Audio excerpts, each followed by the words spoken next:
Hello दोस्तों, नमस्कार। मैं दिनेश यादव आप सभी का अड्डा 24/7 में स्वागत करता हूं। आज हम लोग पढ़ेंगे वर्गीकरण के बारे में कि वर्गीकरण की क्यों आवश्यकता हुई। तो वर्गीकरण में सबसे पहला है तत्व। तत्व जो होता है क्या होता है, तत्व के बारे में जानेंगे। फिर डोबे-राइनर का फिर एक नियम पढ़ेंगे, न्यूलैंड का अष्टक नियम पढ़ेंगे, मेंडलीव की मूल आवर्त सारणी पढ़ेंगे, आधुनिक आवर्त सारणी पढ़ेंगे। तो तत्व किसे कहते हैं? एक ही प्रकार के परमाणुओं से मिलकर बने पदार्थ को तत्व कहते हैं। डोबे-राइनर ने क्या बताया?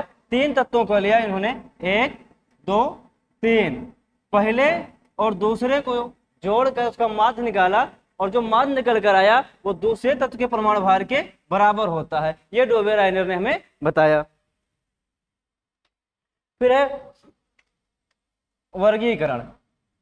तत्वों को उनकी समानता और भिन्नता के आधार पर अलग अलग समूह में बांटना वर्गीकरण कहलाता है। तत्वों को उनकी समानता और भिन्नता के आधार पर अलग अलग समूह में रखना वर्गीकरण कहलाता है। फिर आता है तत्व क्या होता है? एक ही प्रकार के परमाणुओं से मिलकर बने पदार्थ को तत्व कहते हैं। जैसे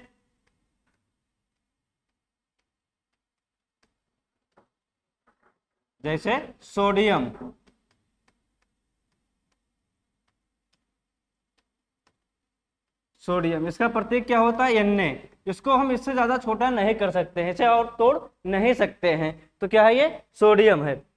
अब तक हमें 118 तत्व ज्ञात हैं। कितने तत्व ज्ञात हैं? 118 तत्व ज्ञात हैं, जिनमें से हमें 92 तत्व प्रकृति में स्वतंत्र अवस्था में मिलते हैं। कितने तत्व? 92 तत्व प्रकृति से प्राप्त होते हैं।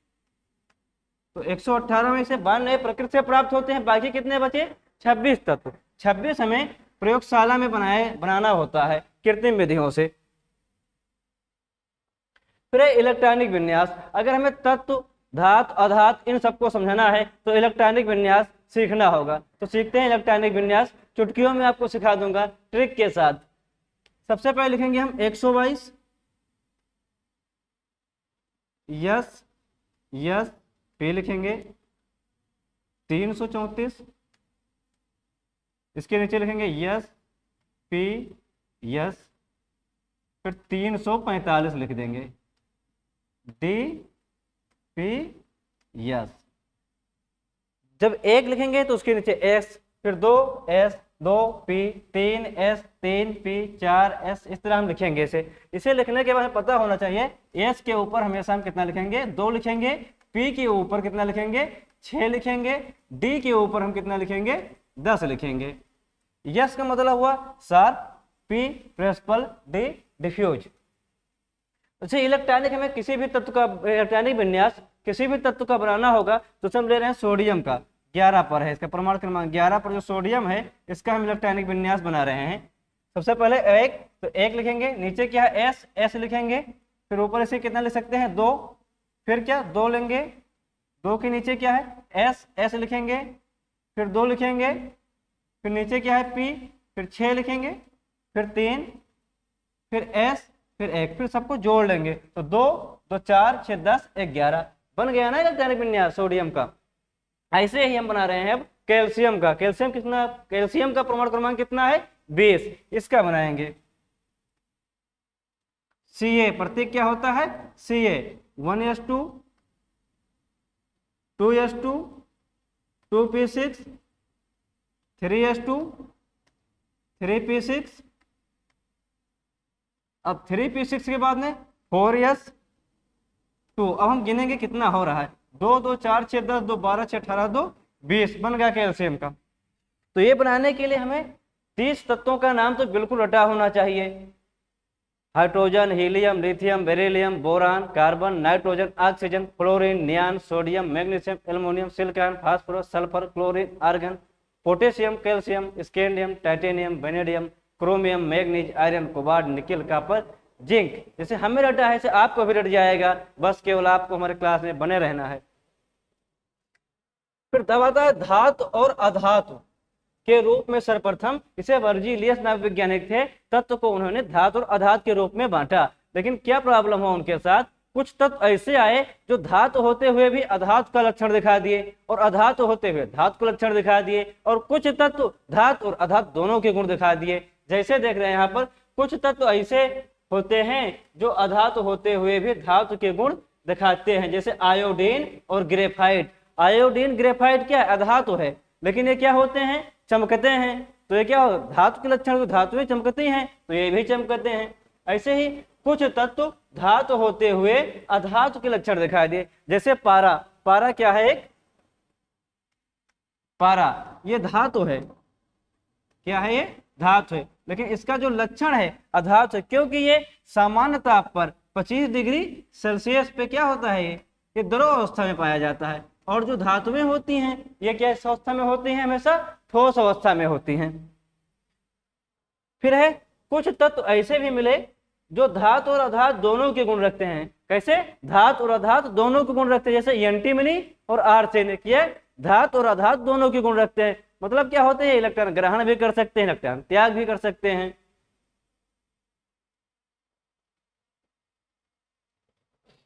फिर आता है डोबे-राइनर का त्रिक नियम। इनका त्रिक नियम है क्या, देखते हैं।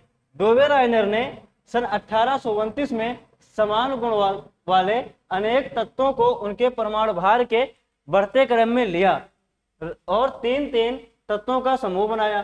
पहले और तीसरे तत्व का परमाणु भार औसत माद परमाणु भार के बराबर होता है, ये निकाल कर दिए। इन्होंने क्या किया, तीन तत्व लिए, जैसे एलाई लिए, एन लिए और पोटेशियम लिए, लिथियम, सोडियम और पोटेशियम, तीन तत्वों को लिया। अब इन तीनों का क्या रखा, परमाणु भार। लिथियम का परमाणु भार होता है 7, सोडियम का होता है 11, पोटेशियम का होता है 39। अब पहले और तीसरे तत्व का, पहले और तीसरे को जोड़ देंगे, कितना आ जाएगा, ये 46 बटे 2 करेंगे कि माध्य निकाल रहे हैं, जब माध्य निकाल काटेंगे तो कितना आ जाएगा 23। और सोडियम का परमाणु भार कितना होता है, 23 होता है। यही इन्होंने बताया था, जब हम पहले और तीसरे तत्व का माध्य निकालेंगे तो दूसरे तत्व के परमाणु भार के बराबर आएगा, लेकिन यह नियम इनका सभी तत्वों पर लागू नहीं हुआ। फिर न्यूलैंड का अष्टक नियम। न्यूलैंड ने सन 1863 ईस्वी में तत्वों को उनके परमाणु भार के बढ़ते क्रम में रखकर एक श्रेणी बनाई, जिसे न्यूलैंड का अष्टक नियम कहा गया। न्यूलैंड का अष्टक नियम इसलिए कहा, इसमें 8 तत्वों को रखे इन्होंने और संगीत स्वर से मिला दिया, जैसे सा रे गा मा पा धी नी फिर सा। मतलब क्या है, सा से शुरू हुआ, सा रे गा मा पा धी नी, यहां से शुरू किए और इसके बाद जैसे अगला तत्व का सा ही आ जाएगा। जैसे उन्होंने लिखा क्या था, लिथियम दिया था, lithium, beryllium, boron, carbon, nitrogen, oxygen और फ्लोरीन। समझ में आ रहा बेटा, lithium, beryllium, boron, carbon, nitrogen, oxygen, fluorine. इसके बाद में जो आएगा सोडियम,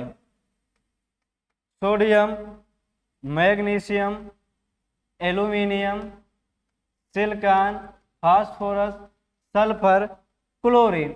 अब इन्होंने क्या बताया है, जो ये एलाई होगा ये अपने से 8वें तत्व वाले जैसा ही गुण दिखाएगा। देखते हैं, एलाई 1 2 3 4 5 6 7 8, 8वां तत्व क्या है, सोडियम। एलाई सोडियम जैसे, एलाई भी धातु है, लिथियम क्या है, एक धातु है, सोडियम भी क्या है, धातु है। अब एलाई का इलेक्ट्रॉनिक विन्यास हम बनाएंगे, ये 3 पर होता है, तो 1s2 2s2 2p 2 नहीं सॉरी, इसे निकाल 1s2 2s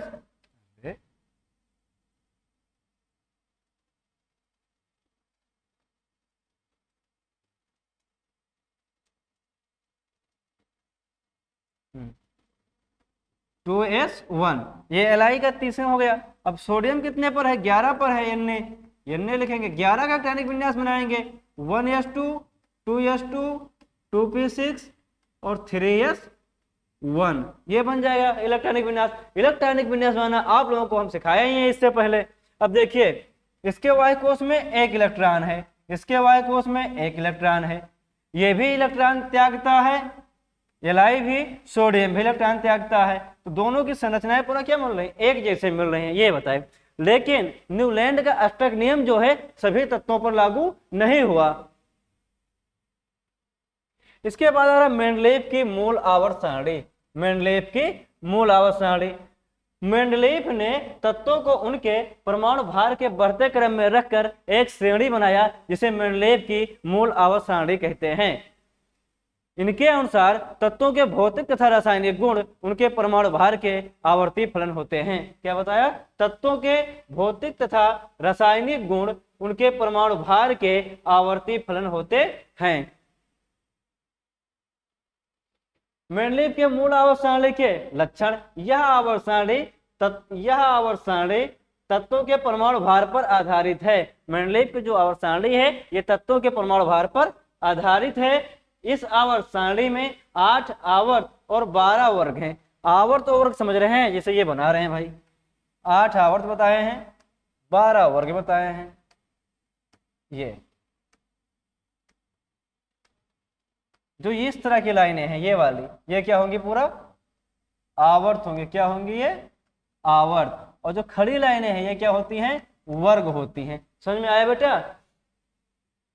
एक समूह के सभी तत्व समान गुण वाले होते हैं। एक समूह में मतलब एक वर्ग में जो रखेंगे समान गुण वाले होंगे, ना कि इसमें कि धातु चल रहा है तो उसमें लाकर हम अधातु को रख देंगे, गैस को रखा गया है तो उसमें ला करके हम धातु को रख देंगे, इस तरह से नहीं होगा।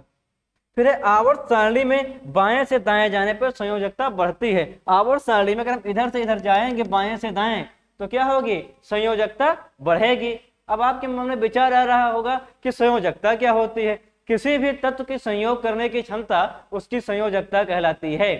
किसी भी तत्व की संयोग करने की क्षमता उसकी संयोजकता कहलाती है। फिर उपयोग इस आवर्त सारणी का, अध्ययन में सुविधा। भाई इस आवर्त सारणी में क्या हुआ, जब इन्होंने धातु को अलग रख दिया, धातुओं को क्या किया, अलग रख दिया, अधातु को अलग रख दिए, धातु और अधातु को अलग रख दिए, गैस को उठा के अलग रख दिया, उपधातु को अलग रख दिए, धातु धातु को जब इन्होंने सबको अलग अलग कर दिया तो अध्ययन में क्या हो गई, हमें सुविधा हो गई। जिसका अध्ययन करना है वहीं पहुंचे, उसका अध्ययन कर लिए। सीमाएं क्या है, फिर है नए तत्वों की खोज में आसानी हो गई। मेंडलीव ने क्या किया था, अपने आवर्त सारणी जब वो बना रहे थे उससे 63 तत्व ज्ञात थे, लेकिन उन्होंने क्या किया, जो उनको लगा संभावना कि यहाँ पर नया तत्व आ सकता है, उसके लिए आवर्त सारणी में जगह छोड़ दिए थे। उन्होंने क्या किया था, आवर्त सारणी में जगह छोड़ दिया था। सीमाएं क्या है, उस समय पर 63 तत्व ज्ञात थे। यह आवर्त सारणी 1871 में बनी। फिर मेंडलीव के मूल आवर्त सारणी के दोष। मेंडलीव ने जो आवर्त सारणी बनाई इसमें कुछ कमियां थी। कमियां क्या थी, भारी परमाणु भार वाले तत्व को कम परमाणु भार वाले तत्व के पहले रख दिया। जो जिन तत्वों का परमाणु भार ज्यादा था उनको पहले रख दिए और जिनका परमाणु भार कम था उनको बाद में रखे। ये चीजें, जैसे कोबाल्ट है, कोबाल्ट को इन्होंने पहले रख दिया। किससे पहले रख दिया, निकिल से। कोबाल्ट को पहले रख दिया इन्होंने, किससे, निकिल के पहले रख दिए। और कोबाल्ट का परमाणु भार होता है मान लीजिए इसे 59 और इसका परमाणु भार होता है 58। तो ये इन्होंने कमी किया था, मतलब भारी परमाणु भार वाले तत्वों को पहले रख दिए, कम परमाणु भार वाले तत्वों को बाद में रख दिया। समस्थानिक और संभारिक को आवर्त सारणी में स्थान नहीं दिया। इन्होंने क्या काम किया, समस्थानिक और संभारिक को आवर्त सारणी में स्थान नहीं दिया। अब आपके मन में विचार आएगा समस्थानिक क्या होता है। समस्थानिक वे होते हैं वे तत्व जिनका परमाणु भार समान रहे, वे तत्व जिनका परमाणु क्रमांक समान रहे, परमाणु भार भिन्न भिन्न हो, उन्हें समस्थानिक कहते हैं। क्या कहते हैं, समस्थानिक। समस्थानिक कहते हैं। समस्थानिक क्या होते हैं, जिनका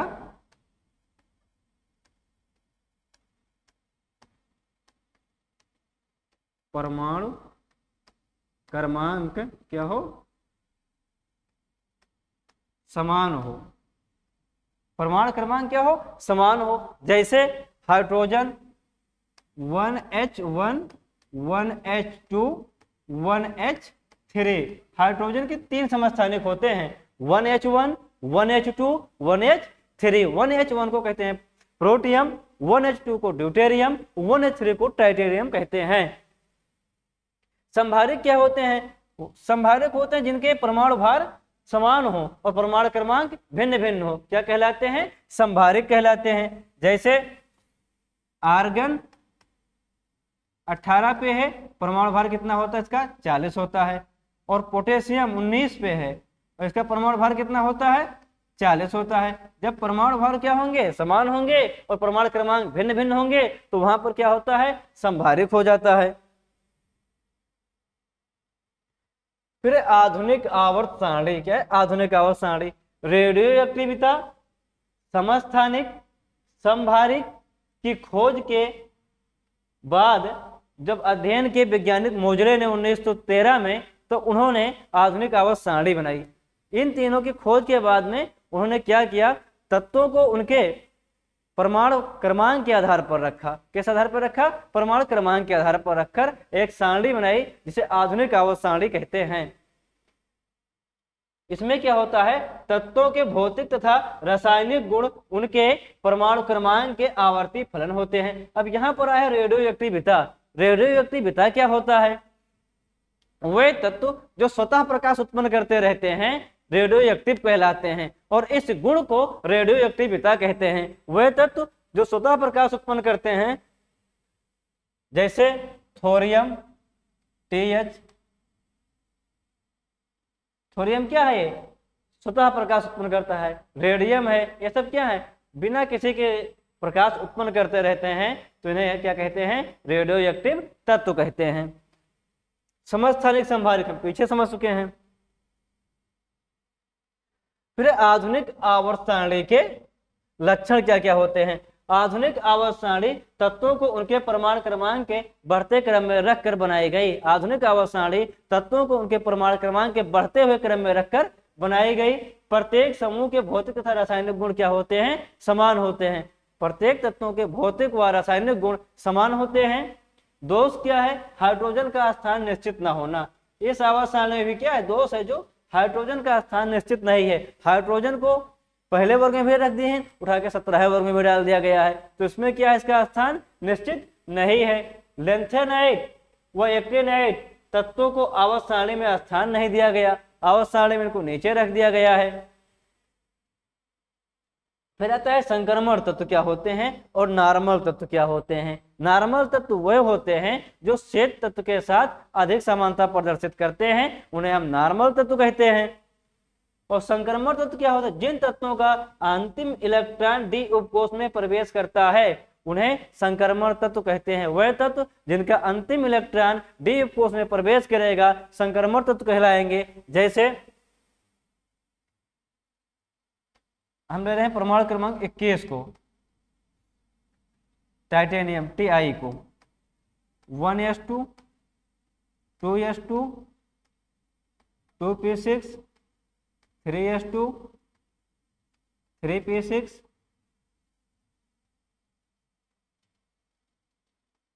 3p6 और 4s1 3d 4s2 3d1। अब देखते हैं 21 हुआ कि नहीं। 2 2 4 6 10 2 12 6 18 2 20 21। अब यही तो बताया है इसने, जिन तत्वों का अंतिम इलेक्ट्रॉन द्वि उपकोष में प्रवेश करता है, जिन तत्वों का अंतिम इलेक्ट्रॉन द्वि उपकोष में प्रवेश करता है उन्हें संक्रमण तत्व कहते हैं। तो इनका अंतिम इलेक्ट्रॉन कहाँ प्रवेश किया है? द्वि उपकोष में प्रवेश किया है, तो इन्हें क्या कहेंगे हम? संक्रमण तत्व कहते हैं।